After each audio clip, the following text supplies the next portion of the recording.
Hello सांग माने आज चलतु गोटे नुआ गप विषय जानिबा। जो गपटीर ना हेउची छेली डरे पानी को।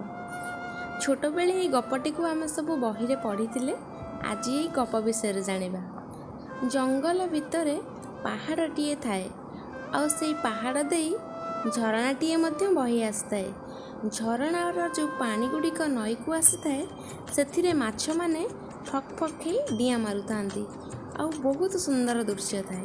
पहाड़ मझिरे झरणा, झरणा मझरे नई, नई रे माछ माने सेई पटे देई छेलीटीए मध्य जाउतिला। एई झलमल पानी देखि तार गाधोइबाकू मन हेला।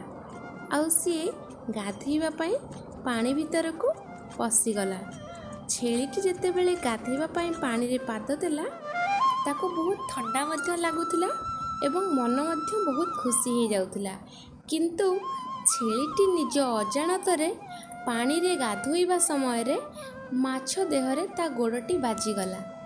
माछ देहरे तार गोड़ बाजिबा मात्रे माछटी रागरे गरगर होई छेलीर पादକୁ कामुड़ी देला।